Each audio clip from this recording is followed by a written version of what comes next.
good morning, and good night. Thanks again for downloading the Body Snatchers podcast. And when you listen, stream, or download straight to your device, Castbox is your best option. Remember, if you like what you hear today, don't forget to subscribe and comment. So let's get started. Enjoy the show.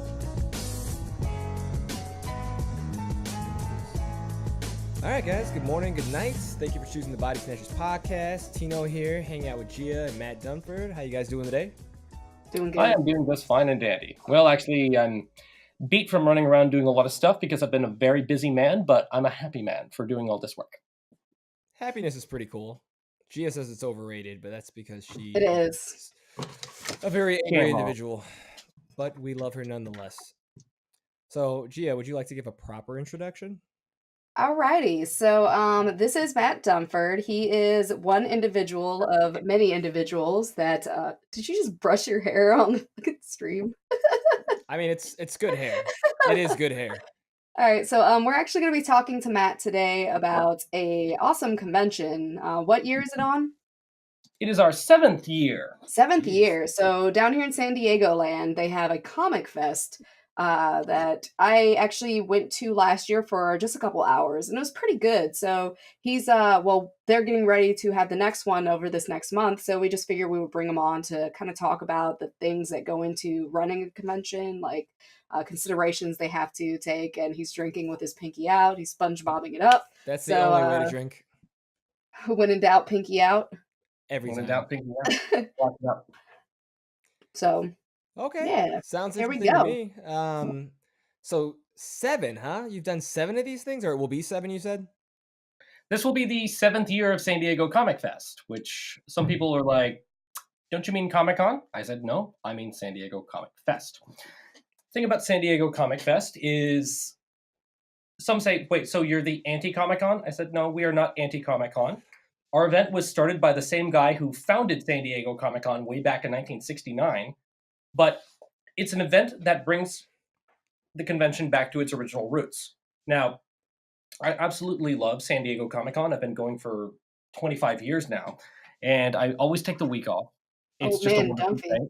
Yeah, and I mean, I always go out for Comic-Con because, as you can tell from my nonstop, and this is just a couple of my bookshelves. I've got way more in my house. I'm Got pretty, like 3 right I'm a beside pretty me. voracious reader when it comes to comic books, but No way. I love going to the comic convention experience.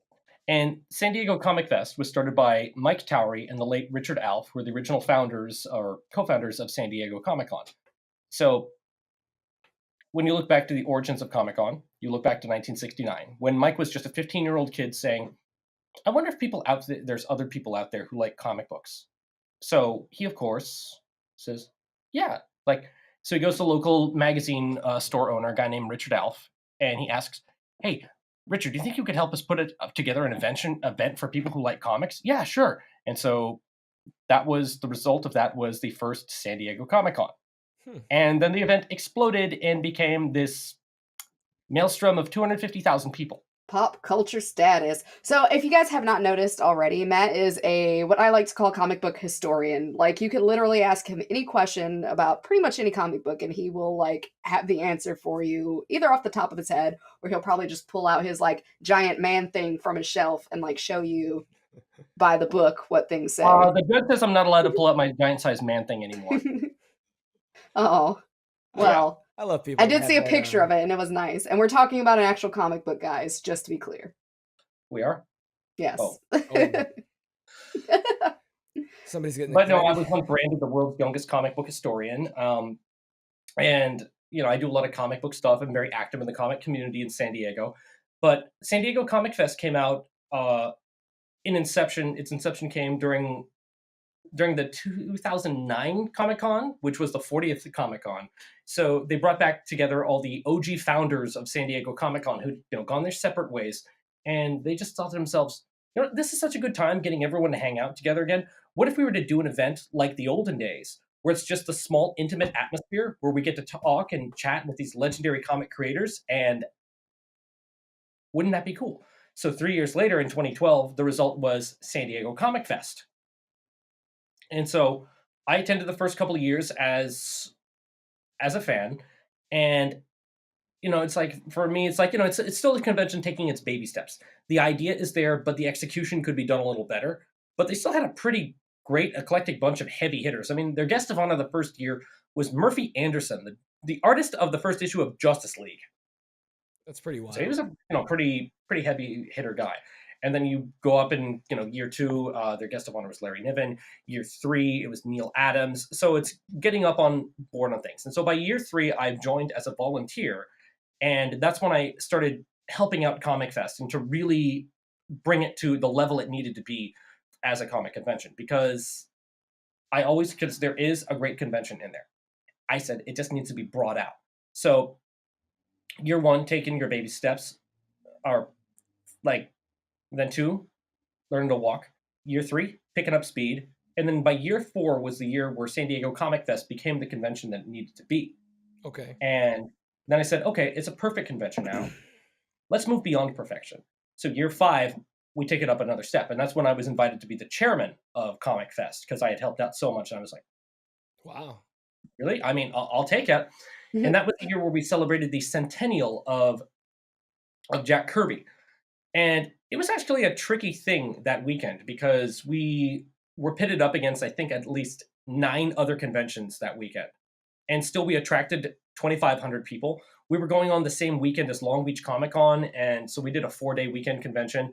So like we'd have the convention going on Saturday. And then on Sunday, I would bump into friends from Long Beach. And I'm like, what are you guys doing here? You should be at Long Beach Comic Con. You don't have to come all the way down to San Diego for this. They said, we went for a little while. It was, but we came here and we're having a much better time. It was it's okay. Like, people were coming up to me during that year and saying, like, Matt, I don't know which of these events to do. Should I do the centennial of Jack Kirby, or should I go to the 25th anniversary of the X-Men cartoon? I don't know which to do. And all these people were saying there's too many good things going on. And it was just awesome. I'd say it's a pretty good problem to have when there's too many good things going on. I made sure that all the paneling that we had and all the programming and everything was just nonstop entertainment, because the paneling and the guests should be the strength of your convention, to bring people in and hear these people talk about their experiences in comic history. Right. And last year we took it up another step. We did the 200th anniversary of Mary Shelley's Frankenstein. And the thing there is, because we thought to ourselves, why is nobody else celebrating this? Mary Shelley's Frankenstein is the story that essentially created science fiction. Right. And it crossed over into comics and into film and all these things. So because our event is catered towards comics, science fiction, and film, just like Comic-Con was during the early formative years, why not celebrate something that crosses over all 3? So that's how we find our theme each year. Okay. And last year, when we did 200 years of Mary Shelley's Frankenstein, after the convention was over, we were dubbed America's Best Small Convention. And I thought it was an honor. And like Forbes called it that. So, I mean, just listen to you talk. You sound like a pretty intelligent guy. It's very obvious you know your stuff probably much more so than I when it comes down to, being able to name off so many different artists, what they've done, probably who they've worked with, etc. It's an amazing thing. Honestly, I'm really impressed. When it comes to this convention, though, I'm curious. You're saying that they had a hard time getting this thing off the ground initially. And I get what you're saying, baby steps, walk, crawl, etc. But I have to ask, when you stepped into this thing, what you saw initially and where it's at now, kind of how did you get there? Was it like a planning issue? Were they not networking properly or reaching out to, the right names or promoting? Like, what do you think it is? Because I'm sure we have listeners who are probably curious about this type of thing. I'm curious about it. Well, when I joined as a volunteer during year 3, I was working for a guy who will not be named. We'll just call him Lord Voldemort. He who shall not be named. Not be named. Okay. And I'm making a Harry Potter reference, and I've never actually read a Harry Potter book or seen a Harry Potter movie. So yeah, he's a fake nerd, if you haven't noticed. Fake nerd. I mean, this is just for this is display only. All that stuff back there. Yeah, he hasn't actually read any of those. I don't even know how to read. He doesn't even know who those characters are up on his top shelf. He just collects them because they look cool. Yeah, the guy in armor and the green guy. Okay, I read all my comic books in Braille. I've told everybody. It's the most efficient way. There's a Daredevil up there somewhere, so I'm not going to make that joke. But anyway, I found that this guy said he was going to help, but he would never go to volunteer meetings. And when I showed up to meetings, The people really meant well, but it would be a lot of people talking about ideas and saying, "Oh, what if we were to get this person to come to the show? We can arrange a meeting with them, and I know someone who knows someone who knows someone." I just get on my phone and say, "They said yes." They're like, "What? They said yes. Can we move on?"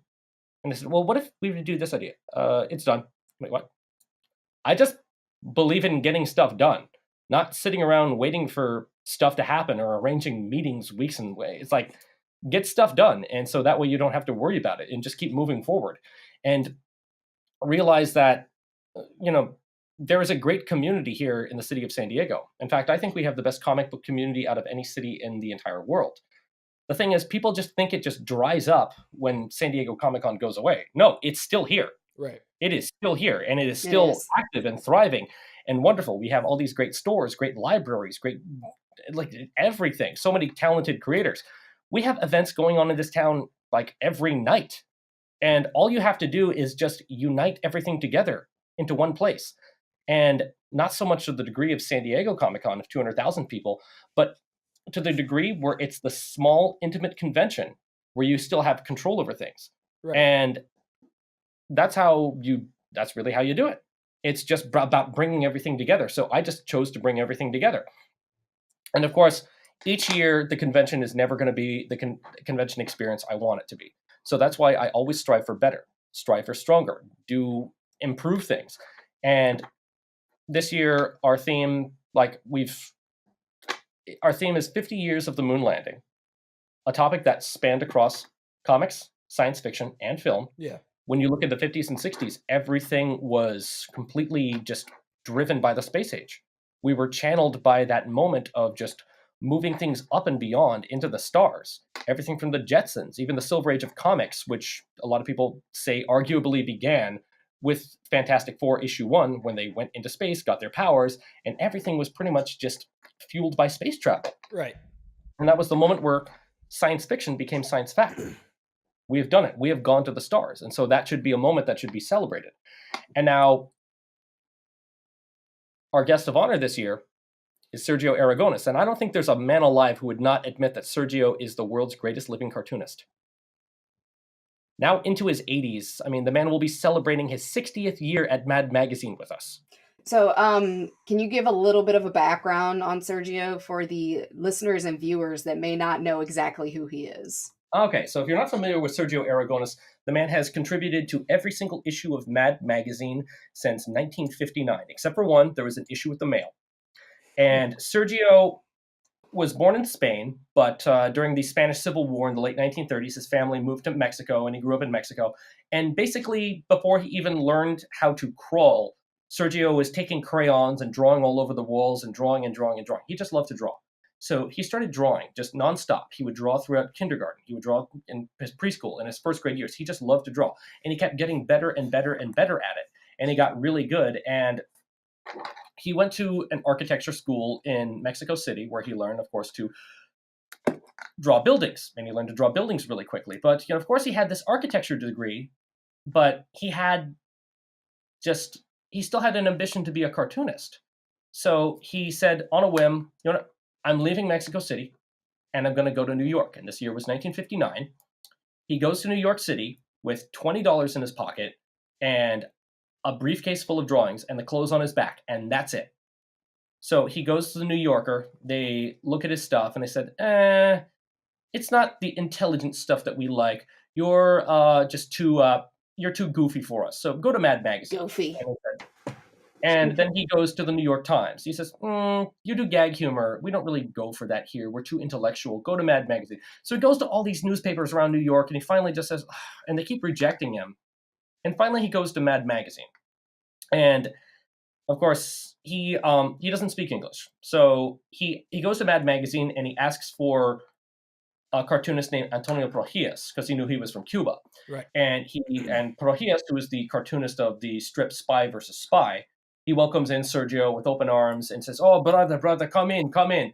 And Sergio says, excuse me, I was wondering if you could introduce me to the editor because I don't speak English." And Prohias tells him, "Well, you'll have to introduce yourself because I don't speak English either." I've never heard that story. Both struggling. Struggle bus to the max. You know, the party bus in Fortnite, but it's just Yeah. struggling artists that can't speak English. So anyway, Sergio did his profile and he sent in his cartoons. And the editor really liked his stuff. And he says, do you think you could draw some more? And so Sergio stayed in the studio overnight and drew a stack of cartoons like this tall. And the guy's like, and like, they're all good. And so pretty much that first strip that Sergio did was a mad look at the space program.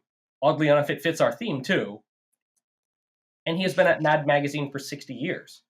He has inspired countless cartoonists, and even some giants of comics and cartooning will admit Sergio is our maestro. Sergio is the guy we look up to, from Calvin and Hobbes creator Bill Waterston to Simpsons creator Matt Groening. They all idolize Sergio. The man is a living legend. The man is the world's greatest living cartoonist. He's the world's fastest cartoonist. And I've just never seen a Sergio drawing that I was never entertained by, because no matter what language you speak, you can just look at a Sergio comic and find it funny. And so, Are you gonna have him draw the opportunity, the spirit, and the curiosity? Because it's a big thing right now. Might be. It's Throw in them little details, like, hey, bro, space travel, Mars. But of course, I mean, if you can, I would love to have him draw something. I mean, if you bring him a book to sign, he's always happy to sign it and sketch it for you from Sergio Aragonis. I wish I could afford a commission piece by him. I think his commission price is about like $1,000 a piece. But there's people lining up to pay that much to get a Sergio Aragonis. Of course, collectors will always pay, especially if they're rich collectors. They will pay whatever anybody asks for. Yeah. And of course, Sergio is always happy to support people who love his artwork and love it. And he's always just the friendliest, most welcoming guy. There's not a person in the entire world who does not love Sergio. He has no bad grudges. He's just the most friendly guy. And that moment when he agreed to be the guest of honor, it's just... I was so swelling with pride when Sergio said yes, because he's just this icon who, when I was going to school at UC Santa Barbara back a decade ago, once a month, I'd be in the comic store on Saturdays, and then all of a sudden Sergio would come in. Sergio's here. And I'm just like trying not to just fanboy out, as like Sergio is just like coming in and saying hi to everyone. He's just the most wonderful, welcoming guy. So I'm really happy that he is the guest of honor for us this year. So did you personally kind of, extend, the hand from the Comic Fest? Was that your idea to reach to him? Yes, I actually, I said, if there's one person that is my golden goose, that one person that I would reach out to be the guest of honor, because it's always about an increase, just like, I want to go bigger. Right. And now the challenge I face for next year, how do I do bigger than Sergio? But that's my challenge. I'm happy to take that challenge. And so I called up Sergio and I extended the invitation to him, and he said yes. See, and that's awesome. And having the name alone just attached to it and being a part of that event, I think will make things, easier for networking next year, because a lot of people, if they're unsure about it, I mean, you have Sergio there, the whole thing there is just like, I want to make sure that nobody is unsure about this event. If one person is having a bad time at Comic Fest, that's too much. I want to make sure that everybody who's coming to the show is entertained. They're informed, they're entertained, and they're having a blast. One attendee having a bad time, one vendor having a bad time, one special guest having a bad time, that is too much for me. I just will not stomach that. I will go out of my way to make sure that everyone is having an absolute blast.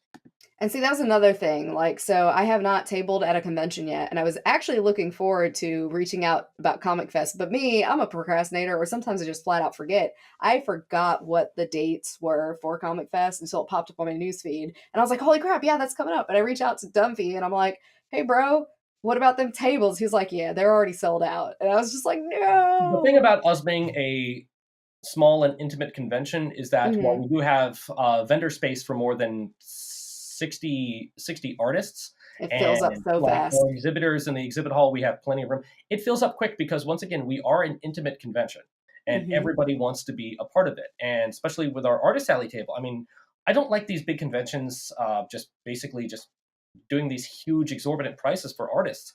We charge $25 for artist alley tables.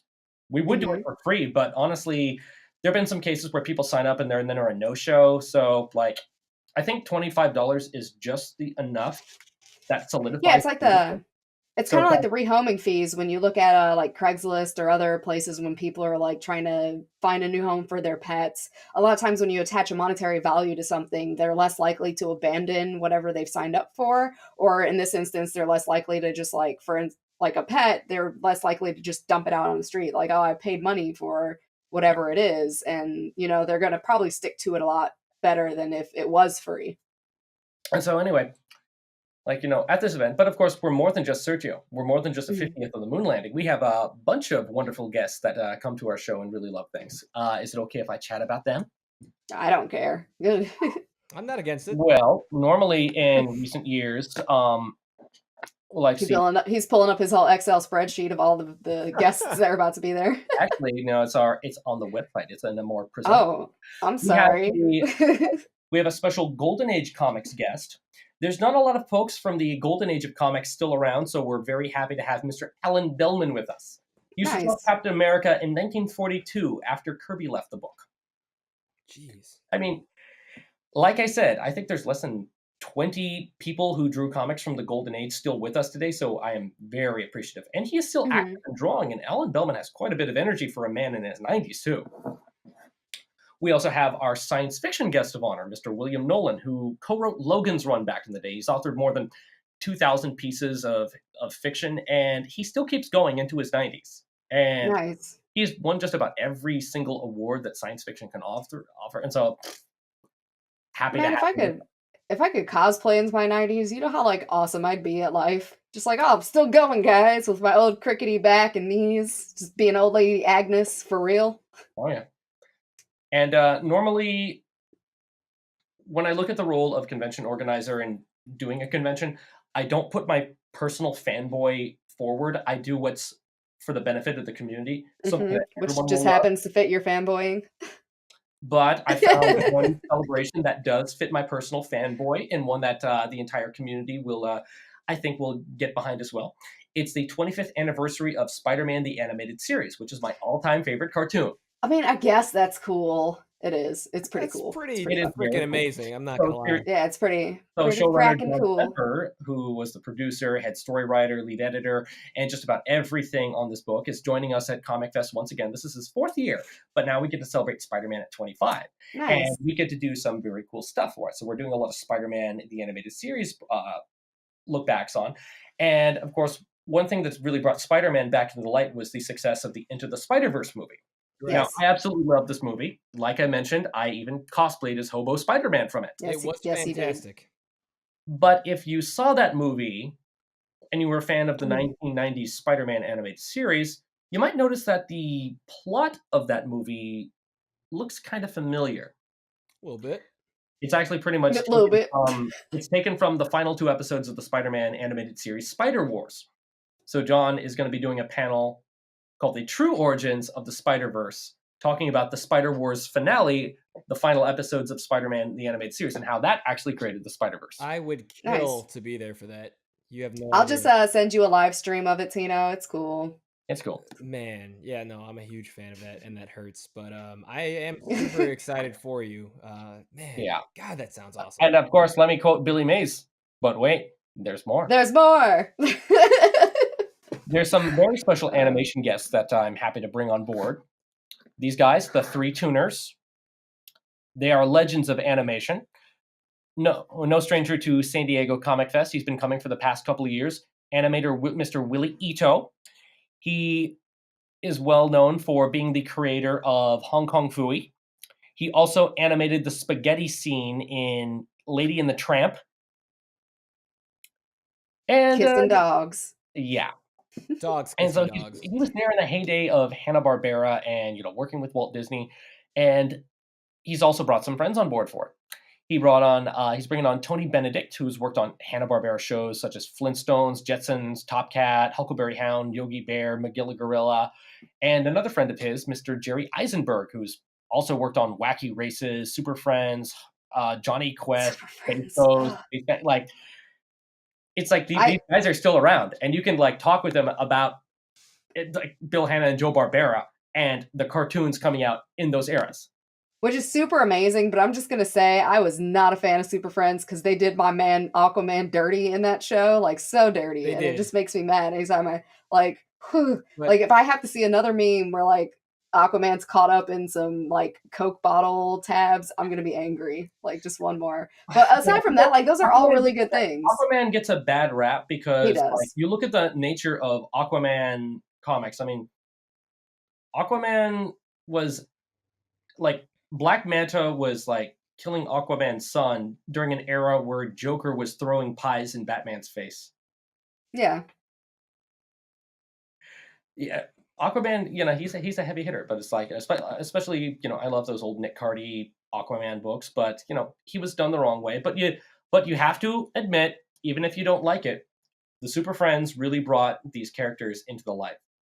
Most of them. They just trashed on Aquaman. But like, yeah, I did a really good job with everybody else. And it was pretty good. All right, so and of course we hmm there's more guests. There's more guests to be named. I'm better happy to than bring on Best. board the guys from Man of Action Entertainment. So Joe Kelly, Joe Casey, Steve Siegel, and Duncan Rollo. These guys, they are wonderful creators. They have put together shows such as Ben 10, the Ultimate Spider-Man cartoon, and of course the recent Mega Man cartoon. Mega Man Fully Charged. Nice, nice. Pretty much all of them have done X-Men books or Superman books over the period of time. Hold on. They also created Big Hero 6, and they're all coming to the show. I'm very happy to see that Joe Kelly is coming on board because he's a wonderful author of things like I Killed Giants and the 90s Deadpool run, and Steve T. Siegel, who has done House of Mystery, Joe Casey with Officer Down, and Butcher Baker, The Righteous Maker, and Duncan Rollo. It's like these guys are just giants of comics these days. And another powerhouse writer that is coming to the show, he is an Eisner Award winner who did arguably the best superhero comic during the 1990s. And I say arguably, some people will fight you over Hellboy, but I'm happy to bring on board Mr. James Robinson to celebrate 25 years of Starman. I like Starman, so I can approve of that statement. I love Starman. I even did a Starman cosplay. Now, when I did a Starman cosplay, because it fits my thing of really ghetto, easy costumes, it was I just feel like waist-length leather jacket, green shirt, and brown pants. And then I feel like when you're editing this, Tino, you just like, I'm gonna find that picture and you just need to like superimpose it like on him or like at the end so people could see this. I could probably slip it in. Just like, and then what I did is just shave my mustache, and I was just left with a douchey 90s goatee. And the thing is, when I took off the jacket, I realized, oh my god, I'm inadvertently cosplaying Shaggy. I'm just myself. I'm just myself. So I don't and I don't want to cut you off, but believe it or not, we're actually getting pretty close to time. Although it's been very entertaining sitting down and hearing all these huge names, celebrities in their own right that are going to be coming through. I mean, that's so awesome to be a part of something like that. And I think like one of the central ideas I get from that is I'm just super inspired by how motivated you are. Like it's actually really nice to see somebody that shows initiative, takes initiative to make things happen. And really that's all it takes is like effort. Like people are blown. Like that's all it is. It's effort. Somebody had an idea, he worked hard. They asked him to be the freaking chairman after putting in so much time, and look what he's done with it. He's doing amazing things. Like, let's say this isn't. Oh, go ahead. This isn't the Comic Fest. Isn't my idea. I'm just working hard to make it better. Oh no, totally understandable. But you're definitely pushing it to new heights, and I respect that. Like I'm just saying, Gia, let's hypothetically say that we had some people who. I don't want to steal his thunder and say Voldemort or anything, but let's just say we had some made up names like I don't know, Voldemort. John or Steven. And or Jay or Ernest J. And they have ideas. And one thing I've been trying to express to them is you've got to be able to pull the trigger on some of these things. You've got to take those shots and those initiative and just see what happens. Ideas are great, but execution is everything, and you're gonna fail way more times, but the end result is awesome. As long as you keep trying. That's not so much Jay. That's definitely Steven and Tino, though. I'm calling y'all straight out, dry snitch. Oh yeah, no, I know what I said. And I don't know who these people are, so I'm just making shocked faces. There are other hosts. Oh, okay. But and it's just funny having this conversation with you because I honestly didn't expect to walk into it and walk away as if I was watching like an inspirational seminar of some type. But Yeah, that's kind of how I feel, man. Matt I feel pretty Matt motivated. is the cat poster, the cat poster from Lego Movie. That's Matt right now. Oh, Is he now? Okay. Yeah, the believe. He's good people. Yeah, I get a good vibe from you, man. I definitely do.